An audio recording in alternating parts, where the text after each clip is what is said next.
एक ऐसी जगह के बारे में सोचिए जिसका नाम ही अपने आप में एक रहस्य है। एक ऐसा नाम जो सुनते ही दिमाग में एलियंस, सीक्रेट्स, यूएफओज सब घूमने लगता है। जी हाँ, हम बात कर रहे हैं एरिया 51 की।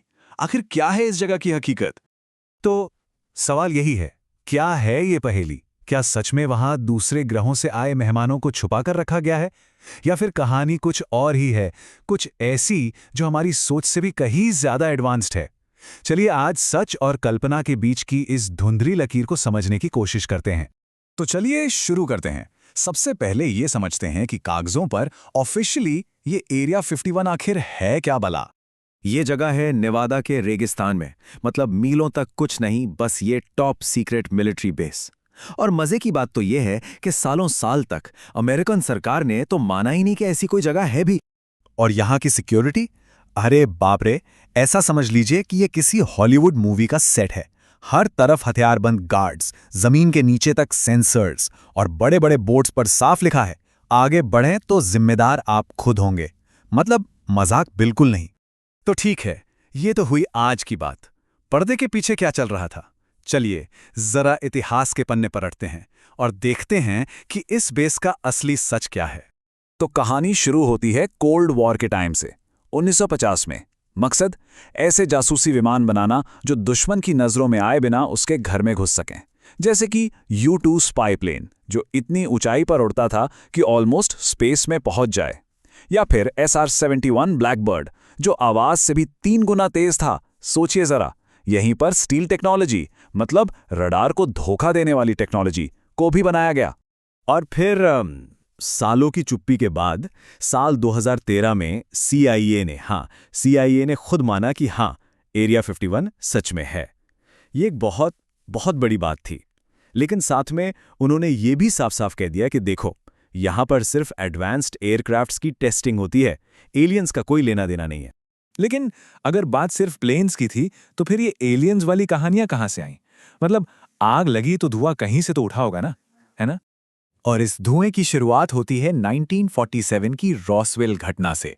कहानी यह है कि न्यू मैक्सिको में एक यूएफओ क्रैश हुआ, लेकिन सरकारी रिपोर्ट क्या कहती है कि वो तो बस एक वेदर बलून था। अब सोचिए, एक तरफ उड़न तश्तरी, दूसरी तरफ मौसम का गुब्बारा।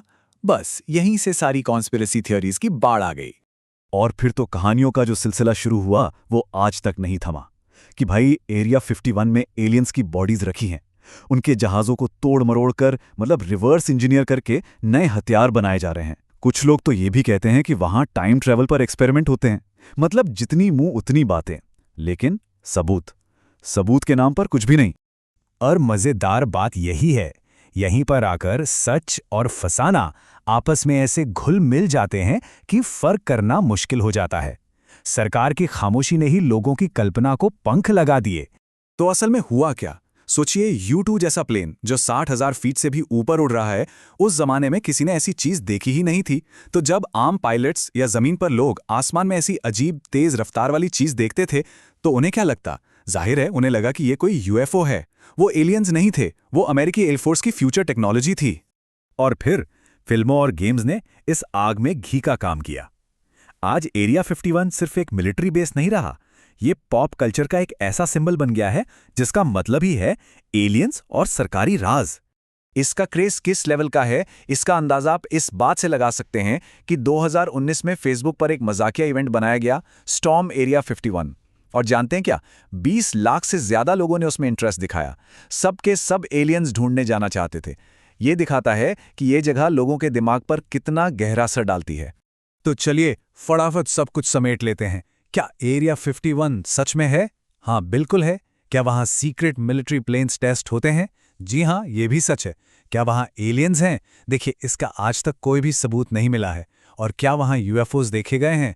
हाँ, देखे तो गए हैं, पर वो बहुत हद तक यही सीक्रेट प्लेन्स थे जिन्हें लोग पहचान नहीं पाए। तो आखिर में हम उसी सवाल पर वापस आ जाते हैं, क्या एरिया 51 का पूरा सच कभी हमारे सामने आ पाएगा? देखिए, एलियंस की कहानियां भले ही मनगढ़ंत हों, पर एक बात तो पक्की है, जब तक इस जगह पर राज का पर्दा पड़ा रहेगा, तब तक हमारी कल्पना की उड़ान भी जारी रहेगी। और शायद यही इस जगह का सबसे बड़ा रहस्य है।